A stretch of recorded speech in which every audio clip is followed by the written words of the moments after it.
Okie dokie, slow folks. Bike check. It's a bit of a new type of content for me, I guess, where you have to like listen to my voice and stuff, but here goes nothing. Barbra Streisand. Beachcomber. Nah. Okay, yeah, speaking of pronunciation, I say STRIDSLAND. People say STRIDSLAND, some say Barbra Streisand. In Danish it's called STRIDSLAND. STRIDSLAND, yeah. But you can say however you want. But yeah. This is pretty much my dream bike right here. Titanium Beachcomber 26 Plus. For those who don't know what the Plus is all about, it's like the 26 is of course the rim diameter, the size of the rim, 559. And the Plus kind of indicates the tire size when it kind of gets up over, yeah, some people say 2.6 or 2.8, but these are 26 by 2.8, whatever. 26 by 2.8 tires. Nice, big, plump, cushy tires. Maybe have a look at the big, long article on my website and on the Radavist, because I went in ridiculous amounts of detail about everything on it and there, and why I like it so much, and all the things that I thought about when I did it. Anyways, just got back from 3 days in Sweden, two nights, and it was a lovely trip as always. I kind of just wanted to talk about, you know, I feel like there's always more stuff I can put into a video like this than I can in text in a caption, so here we go. I tried to switch up some stuff this time. Usually I don't like switching up stuff too much, just because I feel like it always ends up going poorly, but usually I have my tent and extra clothes in 2 cages down on the fork, and I really like these 45 facing ones here just because they kind of like tuck the cage in like a little bit more, keeps everything a little bit narrower, which is of course a high priority with my super wide handlebar and my bar bag there. No, but this time I just went with my bottles down there, and usually I have them up there in 2 feed bags on each side of the stem, but it was kind of nice having that extra space for my knees when pedaling and when standing up, and then I can also turn a little bit sharper without kind of squashing the bottles. My handlebar bag, the good Mr. Timon from Wit Slingers unfortunately stopped making bags, but this stuff is beautiful. And here I've got my tent, which is for the Gear Dorks a Durston X Mid Pro 1, I think, the dynamo version. It's really great for a tall, long-legged guy like me, because it's a super long tent and there's lots of room for my big feet to stick up and not get the sleeping bag all wet from condensation. And then I've got my sleeping bag in there as well, which is a winter sleeping bag. It's Sea to Summit Spark 4, I think. It's nice and warm. And even though it's spring, it was still like around 2 to 4 degrees at night. So that was nice and warm. And that thing, what the heck? First time using a nav thing, a GPS, Garmin, whatever you want to call it, a Wahoo. No, I went with the Garmin. It was cheap. I spent like the entire first half of the first day just kind of being a little bit frustrated with it, just because it was showing a bunch of functions that I didn't really want it to show. Stats that I don't really care about. I just wanted to navigate and follow a route. But yeah, I think I've become pretty good friends with it. It's kind of nice being able to know where you want to go and not. I mean, following someone else who's doing the navigating thing is also really nice. It's a joy, but. And then to compensate for the stuff that I didn't have down in the cages, I kind of made this little weird thing. A lot of people are asking me about this. This is my sleeping mat. I'll take this off so you can kind of see what's going on here.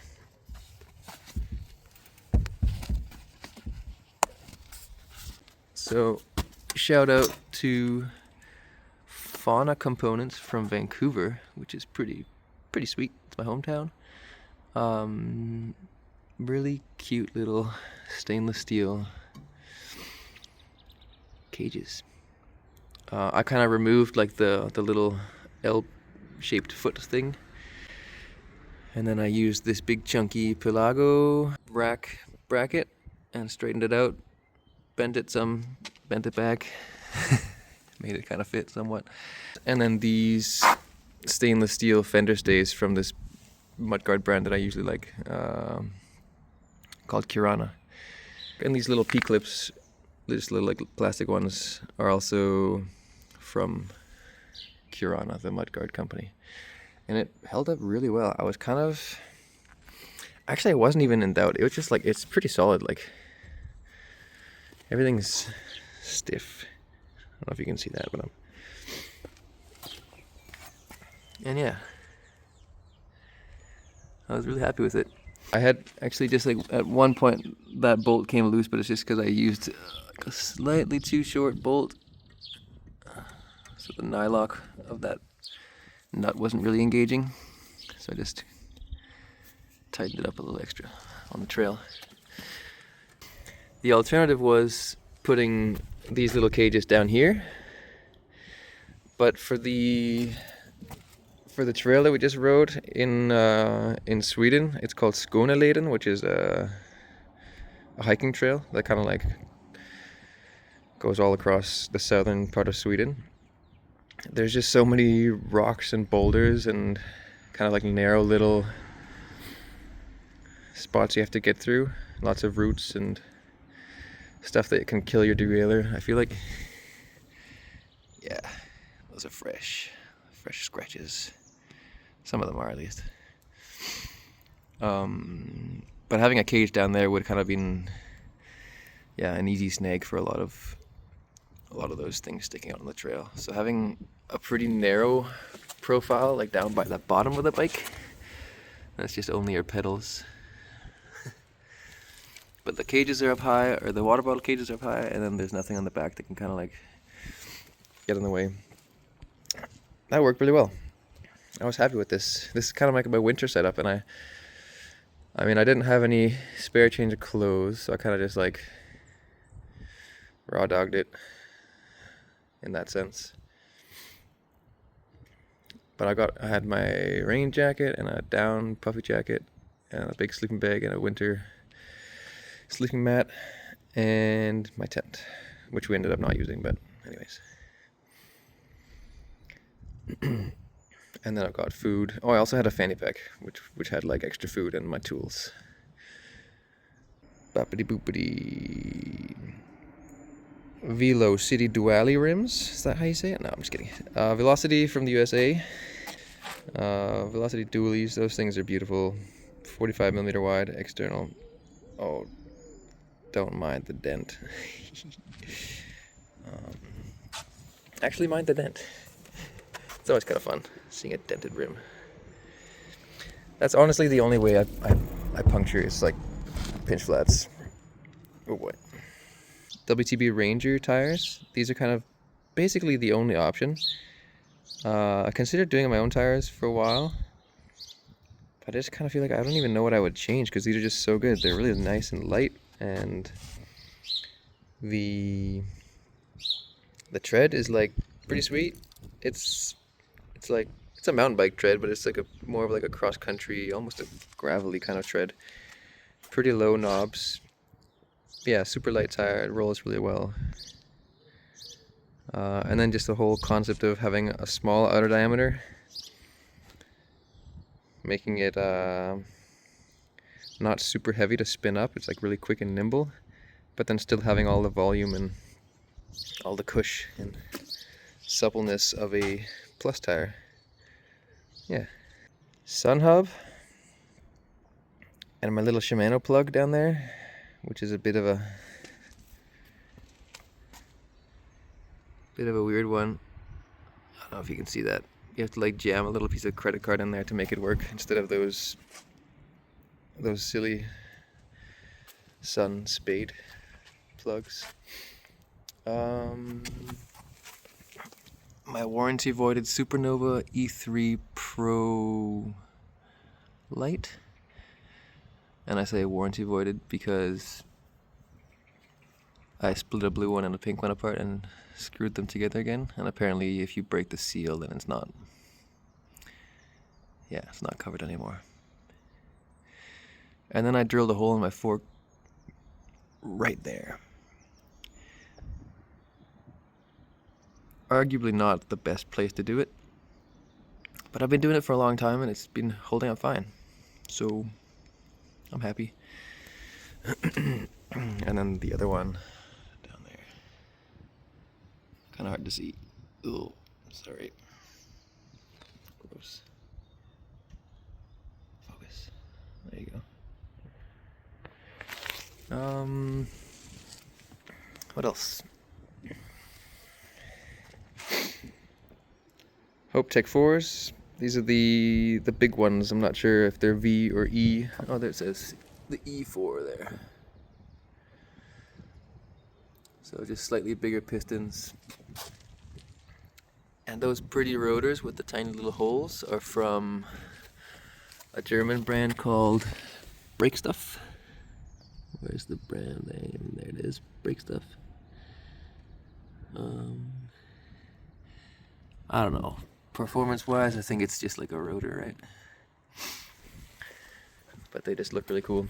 The full frame bag is just a beautiful thing. I feel like it's like one of the best investments for like a bike packing rig. It's just a full frame bag. You can have so much stuff in there and make like the rest of your setup so much more streamlined and kind of practical. Especially on my frames, I've like really kind of prioritized a big front triangle as opposed to a more traditional, very sloping top tube on a hardtail or a more modern mountain bike. Yeah. Velo Orange bottle cage, I forget what it's called. In a nice big 1.5 liter Nalgene. Those are good.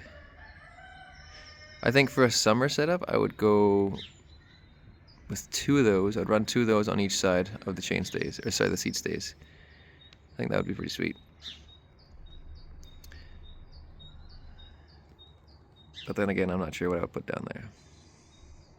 The struggle is real. But that's also one of the fun things about bike camping. It's like you get home and you're like, ooh, what can I do different? And there's always something. Bring a toothbrush next time maybe, or remember to bring a rain jacket. Or switch locations for cages and stuff. These are lovely. Middleburn cranks. These are RS7. The RS7 model with a 94 BCD chainring for, again, this weird company called Barbara Streisand. Ooh, 94 BCD. Yeah, narrow wides, different colors. Fun stuff.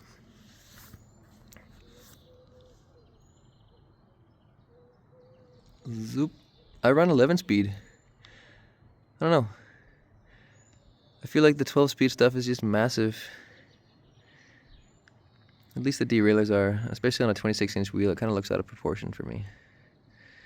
That's just my opinion. But I mean, 12-speed stuff is, probably works great as well. Whatever floats your boat. Anywho, moving on to a very important part. The rear hub. Industry 9 Hydra. 600 bajillion engagement points. It's just super fast. Let's see if I can kind of demonstrate this. Pretty much like the slack between engagement and coasting is like so minimal.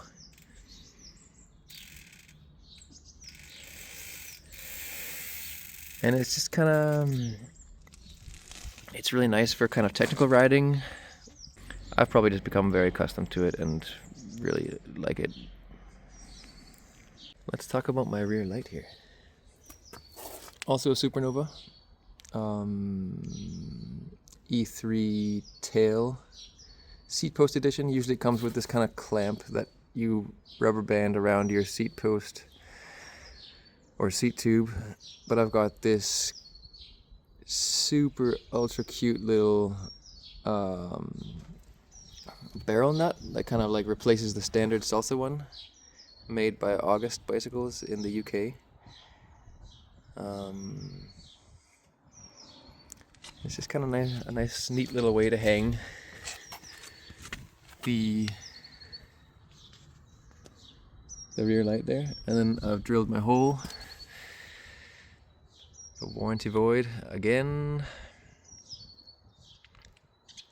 and that goes down the seat stay and comes out, zabadoo, right there. And then I kind of just run it along the brake hose all the way up here. Let's see if I can kind of show this a little bit. Yeah. Kind of falls along just with some extra zip ties. And then I've got a little, oh, can I even show this here? Let's see. If one day I need to travel with my bike, then I've got these little Supernova gold connectors here. So then I can just cut the zip tie, take off the fork, and put it in the box. Oh, that's hard to do with one hand. Anyways, 1 second. There we go. Yeah.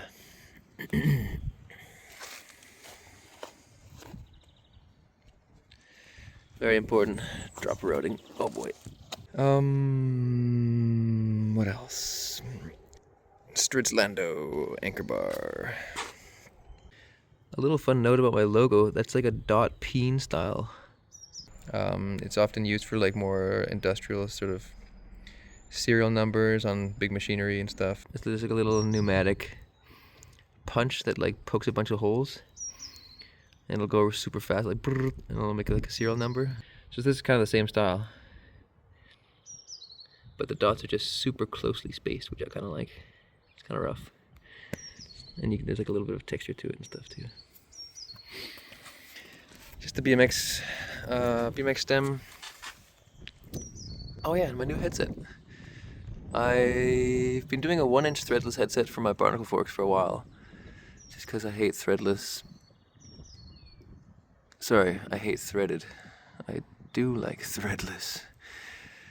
Threaded headsets, I mean, yeah, they've got all the vibes and stuff, and I really like that as well, but I just feel like for a bike like this, where shit just needs to be held together properly, threadless is the way to go ahead. So yeah, I'm gonna get those shortly, maybe in a couple of weeks. Heaps of different colors. But there's still more colors on the spectrum that I haven't done, so it's like the struggle. But yeah, I really like this light pink. It's kind of got the same light pink as my chainring and my bottles light.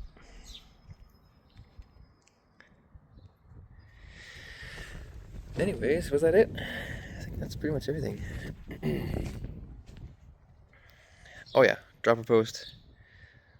OneUp Components from Squamish, BC. In Canada, made in Taiwan. Those things are just nice. They're nice and snappy. This is the V2, so it's like the version you pump up to a certain PSI. I like to run them pretty fast, but the V3s that they made are also just really nice, and they also run at a pretty high. I mean, their return is also super fast, so it's nice. Highly recommend them. And the cool part is their stack height is super low. This collar, it's even lower on the V3, which is the new one.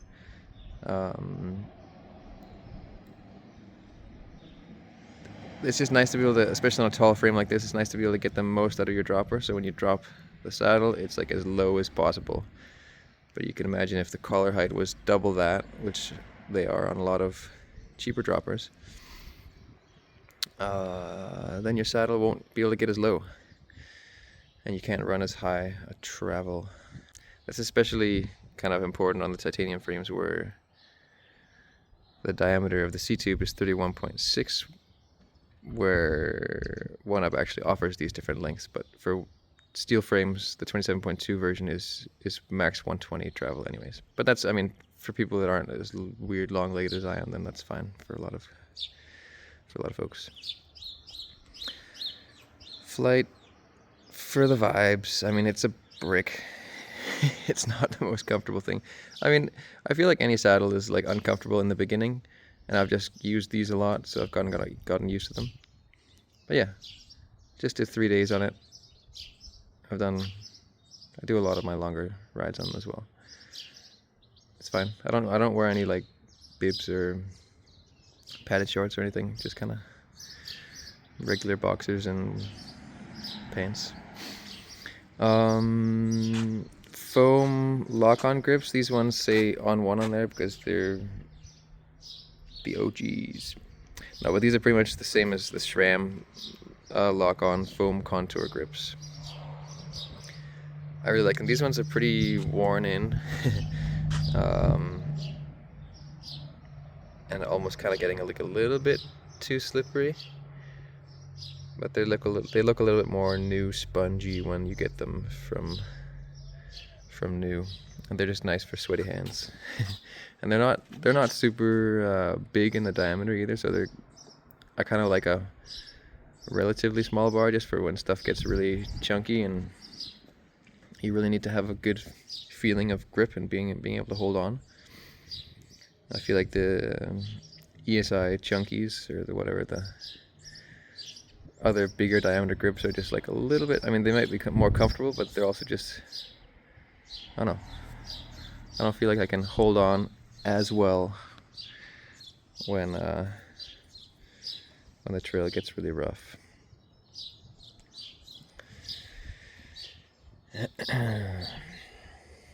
Blah, blah, blah, blah.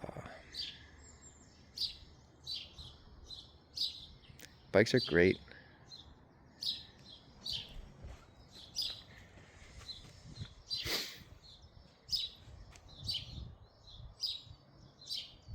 Did I miss anything?